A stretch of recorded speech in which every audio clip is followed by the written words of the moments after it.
اليوم يئس الذين كفروا من دينكم فلا تخشوهم واخشون اليوم أكملت لكم دينكم وأتممت عليكم نعمتي ورضيت لكم الإسلام دينا. بسم الله الرحمن الرحيم. الحمد لله رب العالمين وصلى الله على محمد وآله الطاهرين ولعنة الله على أعدائهم أجمعين إلى قيام يوم الدين. وقال سبحانه وتعالى هو الذي بعث في الأميين رسولا منهم يتلو عليهم آياته ويزكيهم ويعلمهم الكتاب والحكمة وإن كانوا من قبل لفي ضلال مبين. ہماری گفتگو کا موضوع نبوت کے جو اصول دین میں سے تیسری اصل ہے. اب تک ہماری گفتگو انبیاء علیہ السلام کے بارے میں رہی اور زیادہ تر گفتگو تھی نبوت عامہ کے سلسلے میں. نبوت عامہ اور نبوت خاصہ کے بارے میں پہلے بھی آپ کی خدمت میں عرض کیا کہ نبوت عامہ سے مراد کہ انبیاء علیہ السلام سے متعلق موضوعات اور ایسے موضوعات کہ جن کا تعلق کسی خاص نبی سے نہیں بلکہ تمام انبیاء سے ہے. مثال کے طور پہ اللہ سبحانہ و تعالیٰ کی جانب سے ایک لطف و کرم ہے کہ وہ انبیاء علیہ السلام کو مبعوث فرمائے. وہ انبیاء انسانوں میں سے ہوں گے، ان انبیاء کی کیا شرائط ہیں، ان انبیاء کی کیا صفات ہیں، ان انبیاء کی تعداد کتنی ہے، کون سے نبی بڑے مقام پر فائز ہیں. یہ سارے موضوعات نبوت عامہ میں زیر بحث لائے جاتے ہیں. نبوت خاصہ سے مراد انبیاء علیہ السلام کے نام، کون کون سے انبیاء، کتنے انبیاء کا ذکر قرآن مجید میں ہے اور وہ انبیاء کے جن کا ذکر روایات میں ہے، کس زمانے میں تھے، کس نبی کا کون سا معجزہ ہے، کس نبی پہ کون سی کتاب نازل ہوئی. جب کسی خاص نبی کے بارے میں گفتگو ہو تو کہا جائے گا نبوت خاصہ. ہمارا یہ عقیدہ ہے کہ تمام انبیاء حضرت آدم سے لے کے حضرت خاتم سے پہلے کہ تمام انبیاء کو ہمیں ماننا ہے. ان پہ جو جو کتابیں نازل ہوئیں ان پر ایمان رکھنا ہے. جو جو ان کے معجزات تھے انہیں ماننا ہے. اگر وہ معجزات کہ جو انبیاء علیہ السلام نے انجام دیے ان کا ذکر قرآن مجید میں ہے تو بھی انہیں ماننا ہے. اور اگر ان کا انکار کیا تو یہ انکار ہوگا قرآن مجید کی آیات کا. لہذا ہر وہ معجزہ جس کا ذکر قرآن مجید میں ہے اور ہر وہ کتاب کہ جو انبیاء علیہ السلام پہ نازل ہوئی اور اس کا نام قرآن مجید میں ہے اور ہر نبی کے وہ احوال کہ جس کا ذکر قرآن مجید میں ہے ان سب پر ہمیں یقین رکھنا ہے.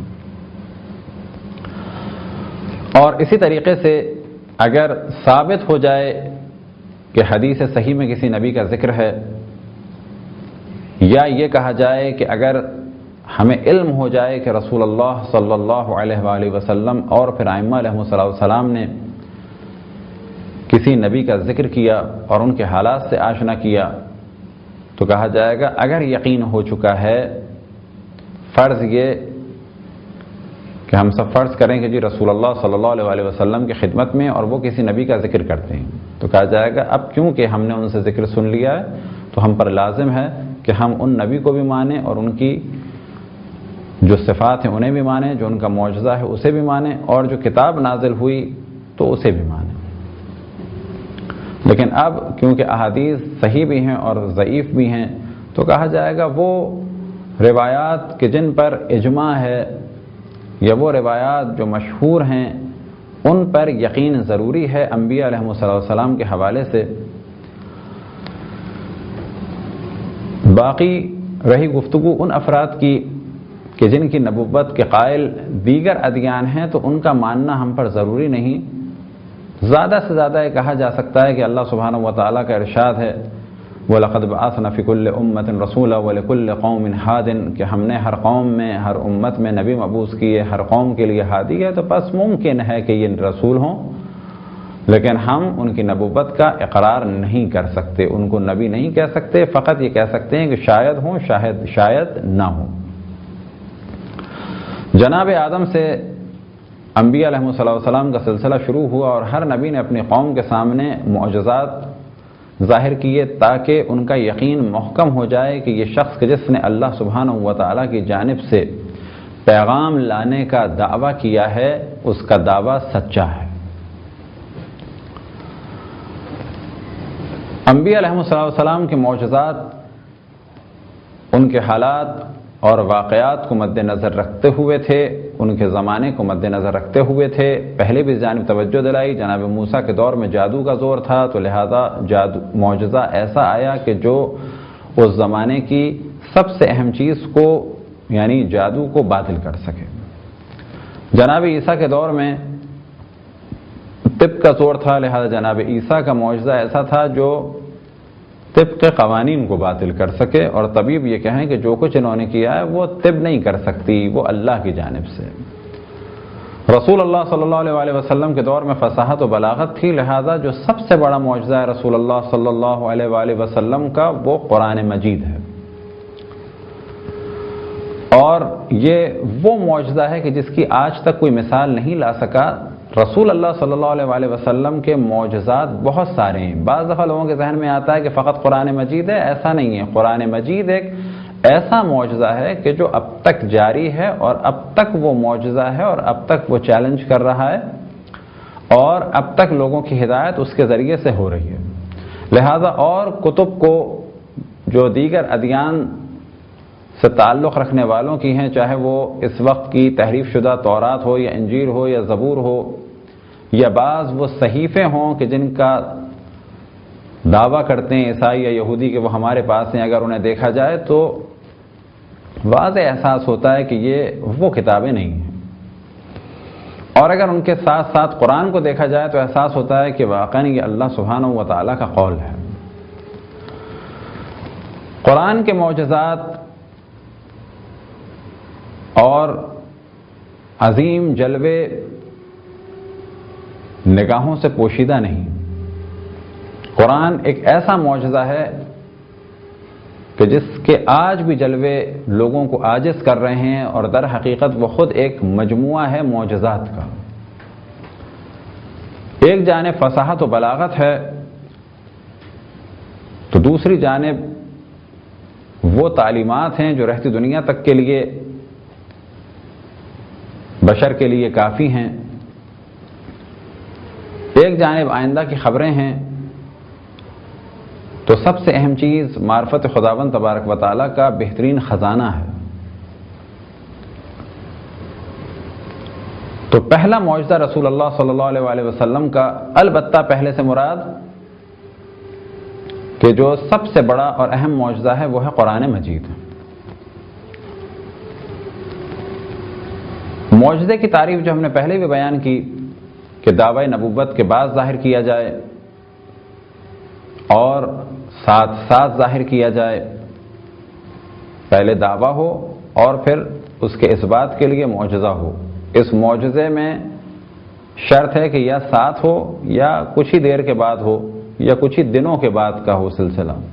مثال کے طور پہ دن میں کوئی کہے کہ شق القمر آپ کریں تو کہا جائے گا بھی رات کا انتظار کرو، اور اگر کوئی اور چیز طلب کریں تو ممکن ہے کہا جائے گا کہ ابھی کچھ انتظار کرو، ظاہر کرتے ہیں۔ لیکن یہ کہ پہلے معجزہ ہو، پہلے اعلان نبوت ہو، پھر وہ کہے مجھ پہ ایمان لے آؤ بعد میں معجزہ دکھاؤں گا، تو کہا جائے گا یہ نہیں ہو سکتا۔ پہلے اعلان نبوت، پھر معجزہ، پھر ایمان لایا جائے گا۔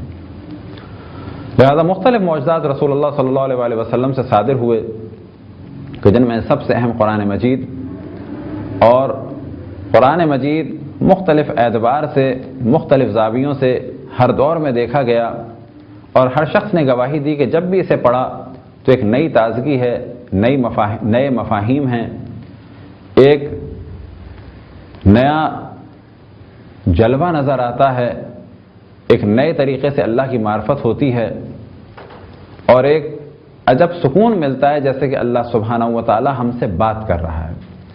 لہذا قرآن مجید کے معجزات میں سے ایک معجزہ یا قرآن مجید کے لطائف میں سے ایک بہت ہی لطیف نقطہ اور موضوع یہ کہ جب انسان اس کی تلاوت کرے تو ایسا محسوس ہوتا ہے جیسے اللہ سبحانہ و تعالی اس سے بات کر رہا ہے۔ یہ کیفیت اور دیگر کتب میں نہیں۔ قرآن مجید کے موضوع پر انشاءاللہ بعد میں تفصیل سے بات ہوگی اور خداوند تبارک و تعالیٰ نے توفیق عطا فرمائی۔ اب اس جانب توجہ رہے کہ رسول اللہ صلی اللہ علیہ وسلم کے معجزات کم نہیں، بہت سارے معجزات ہیں، اور ان معجزات کا تعلق کچھ آپ کی ولادت کے فوراً بعد کا ہے، کچھ ولادت سے کچھ دن پہلے، کچھ ولادت کے بعد، کچھ ولادت کے ساتھ، اور پھر یہ سلسلہ چلتا رہا یہاں تک کہ اعلان نبوت کے بعد۔ اب وہ معجزات کہ جو اعلان نبوت سے پہلے ہوئے، تو کیا وہ معجزات کی تعریف پر پورے اترتے ہیں؟ تو کہا جائے گا کہ معجزات کی تعریف میں سے ایک شرط یہ ہے، معجزات کی شرائط میں سے ایک شرط یہ ہے کہ پہلے دعوی نبوت ہو یا دعوی امامت ہو، اس کے اس بات کے لیے ہو۔ تو کہا جاتا ہے کہ اس قسم کے تمام واقعات کو مجازاً معجزہ کہا جا سکتا ہے، البتہ یہاں پر ان واقعات کو معجزہ کہا جا سکتا ہے۔ کیوں؟ کہ یہ تمام واقعات رسول اللہ صلی اللہ علیہ وسلم کی شخصیت کو اور ان کی عظمت کو پہچانوانے کے لیے تھے۔ گو کہ انہوں نے دعوی نبوت نہیں کیا تھا، لیکن ان کی نبوت کی راہ کو ہموار کرنے کے لیے تھے، تاکہ ایسا نہ ہو کہ اچانک لوگ کہیں کہ اس ہستی میں اتنے فضائل ہیں، ہمیں تو نہیں معلوم تھا۔ لہذا ایک جانب رسول اللہ صلی اللہ علیہ وسلم و کفار عرب اور کفار قریش صادق اور امین کہتے تھے، تو دوسری جانب یہ چیز بھی واضح ہو جائے کہ وہ رسول اللہ صلی اللہ علیہ وسلم کی بہت ساری کرامتوں کو دیکھ چکے تھے، لیکن جب آپ نے اعلان نبوت کیا تو کچھ ایمان لے آئے اور ایک بہت بڑی تعداد مخالف ہو گئی۔ وجہ کیا ہے؟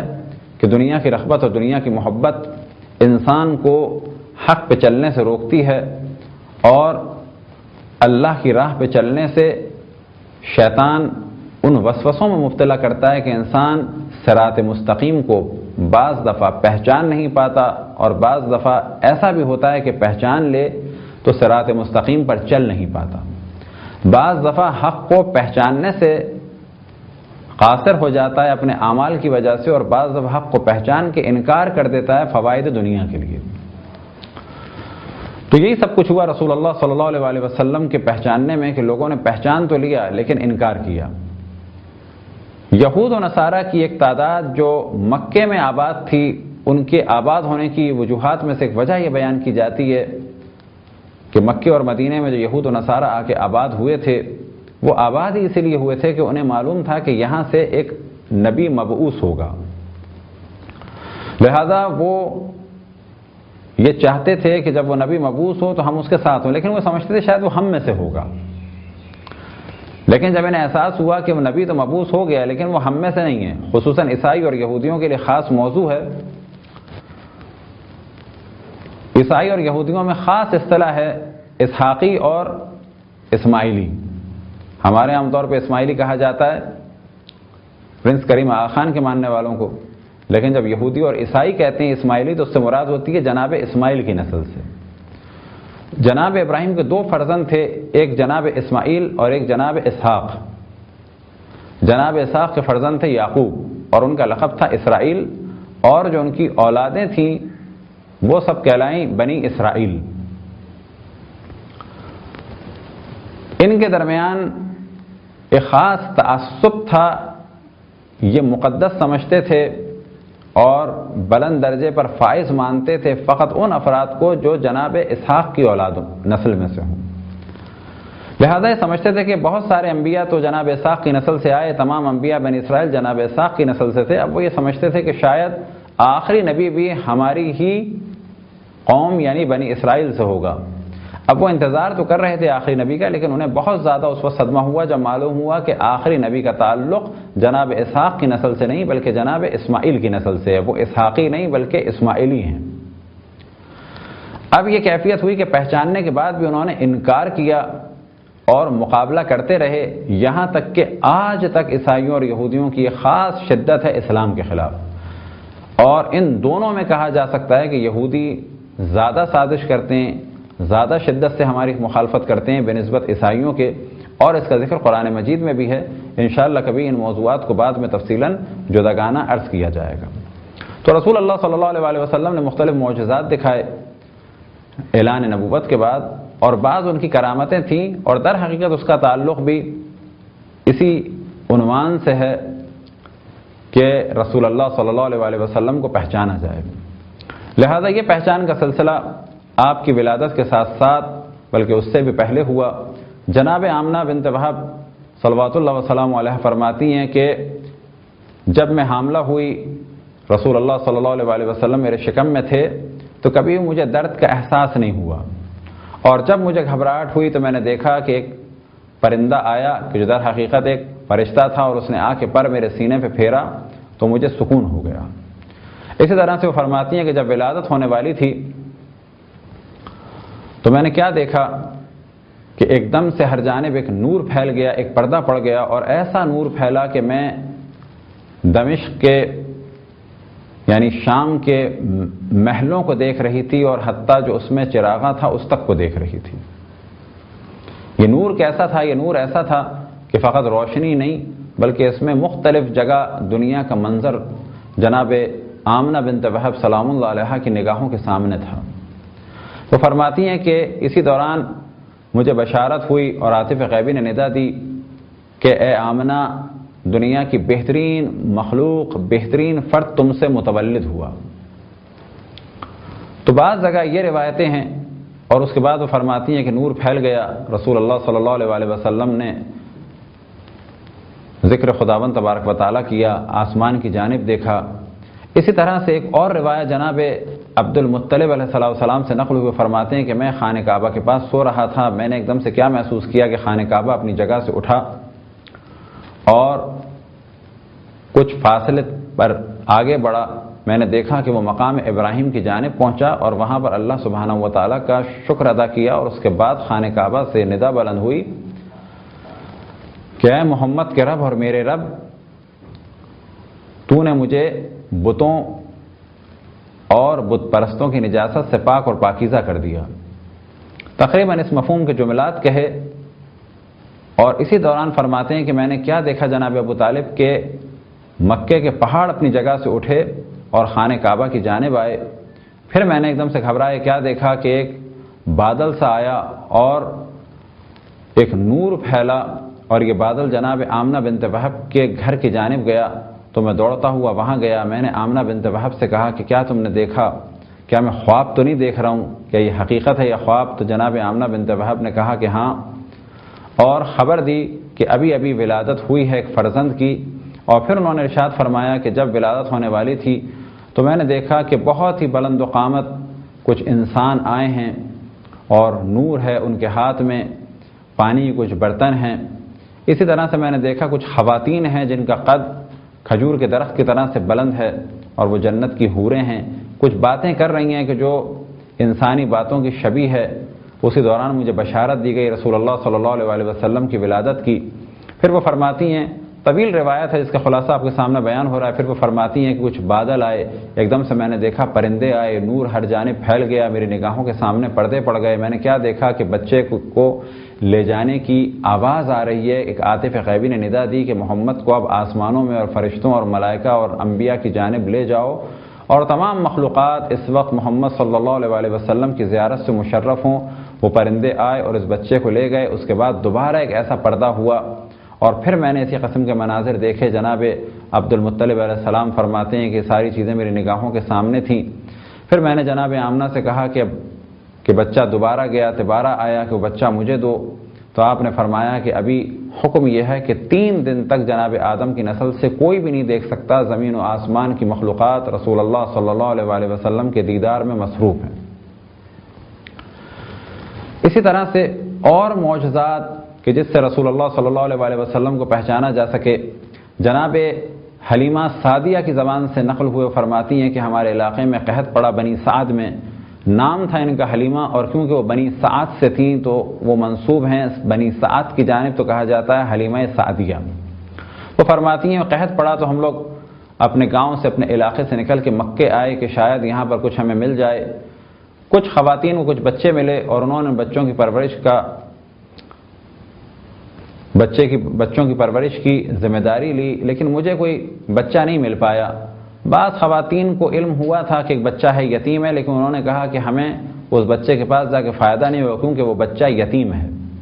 اسی دوران مجھے کسی نے ندا دی، اور یہ ندا دینے والے جناب عبد المطلب تھے، اور کہا کہ ایک یتیم بچہ ہے، کیا تمہیں کوئی بچہ ملا پرورش کے لیے؟ تو کہا کہ نہیں، مجھے تو نہیں ملا۔ کہا یہ ایک بچہ ہے، اور بعض خواتین کی رغبت اس کی جانب نہیں ہوئی کیونکہ ایک یتیم ہے، اور وہ یہ سمجھتی ہیں کہ ہم کچھ اسے دے نہیں پائیں گے۔ اسی دوران جناب حلیمہ سعدیہ کہتی ہیں کہ میں جس گدھے پہ آئی تھی وہ گدھا بیمار تھا، اور جو میرے گھر میں اونٹنی تھی وہ دودھ نہیں دیتی تھی، اور میرا دودھ بھی اتنا نہیں تھا کہ حتیٰ میرے بچے کے لیے پورا ہو جائے۔ لیکن جیسے ہی میں نے رسول اللہ کو لیا اور انہوں نے سیدھے پستان کی جانب، دائیں ہاتھ کی پستان کی جانب رغبت کی، تو بائیں سے بھی دودھ جاری ہوا، اور میرے بیٹے نے بھی دل بھر کے دودھ پیا۔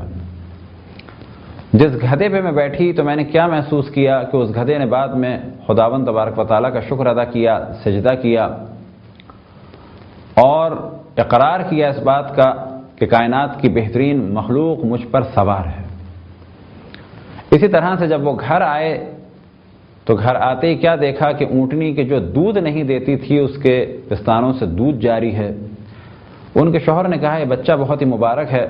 بعض واقعات جناب حلیمہ سعدیہ کے بچوں سے نقل ہوئے کہ ایک دن انہوں نے رسول اللہ صلی اللہ علیہ وسلم نے بچوں کے ساتھ جانے کی خواہش ظاہر کی، تو فرماتے ہیں کہ کہیں پہاڑوں نے سلام کیا، کہیں مختلف جانوروں نے سلام کیا۔ اسی طرح سے جناب حلیمہ سعدیہ فرماتی ہیں ایک دن پہاڑ کے پاس سے گزری تو میں نے کیا دیکھا کہ پہاڑ کی غار سے ایک شخص نکلا جو بہت نورانی، اور فرماتا ہے کہ ہم اس بچے کی حفاظت پر مامور ہیں۔ جناب حلیمہ سعدیہ فرماتی ہیں کہ کبھی بھی اس بچے کے کپڑوں کو میں نے نجس نہیں پایا، اور جب میں نے چاہا کہ اس کو نہلاؤں تو میں نے اس کو بالکل صاف ستھرا پایا، ایسا کہ جیسے کہ ابھی ابھی یہ بچہ نہا کے فارغ ہوا ہے۔ جب میں نے چاہا کہ لباس بدلوں تو کبھی ان کے جسم کو نہیں دیکھ پائی، اور ہمیشہ لباس بدلا ہوا تھا، کبھی مجھے نچلا لباس بدلنے کی ضرورت نہیں ہوئی، کیونکہ ہمیشہ جب میں نے بدلنا چاہا تو اول تو کبھی اس میں کسی قسم کی نجاست نہیں، اور اگر میں نے بدلنا بھی چاہا تو پھر میں نے کیا دیکھا کچھ دیر کے بعد وہ خود بخود بدل گیا۔ تو یہ کرامتیں رسول اللہ صلی اللہ علیہ وسلم کے بچپن سے صادر ہو رہی تھیں، سب دیکھ رہے تھے، سب گواہی دے رہے تھے، اور یہ سلسلہ جاری تھا آخر عمر تک، اور آج بھی یہ سلسلہ جاری ہے ان کی قبر مطہر سے شفا کی صورت میں۔ لہذا بعض دفعہ جب لوگ اعتراض کرتے ہیں کہ قبر پہ جانے کا فائدہ کیا ہے، تو ہمیشہ ہم یہ جواب دیتے ہیں کہ در حقیقت یہ قبر ہے رحمت للعالمین کی، اور وہ رحمت اپنے دور میں بھی تھے اور آج بھی ہیں۔ جس طرح سے ہم اللہ کی اور مخلوقات سے فائدہ اٹھاتے ہیں اور ان مخلوقات سے فائدہ اٹھانا شرک نہیں، بالکل ایسے ہی ہم رسول اللہ صلی اللہ علیہ وسلم کہ جن کو اللہ سبحانہ و تعالیٰ نے عالمین کے لیے رحمت قرار دیا، ہم ان سے اسی رحمت کا تقاضا کرتے ہیں کہ جو اللہ سبحانہ و تعالیٰ نے ان کو عطا فرمائی ہے۔ خداوند تبارک و تعالیٰ سے دعا ہے کہ بحق محمد وآل محمد ہم سب کو اپنے رسول، اپنی حجتوں، خصوصاً امام زمان علیہ السلام کی معرفت اور اطاعت کی توفیق عطا فرمائے۔ وصلی اللہ علی محمد وآلہ الطاہرین۔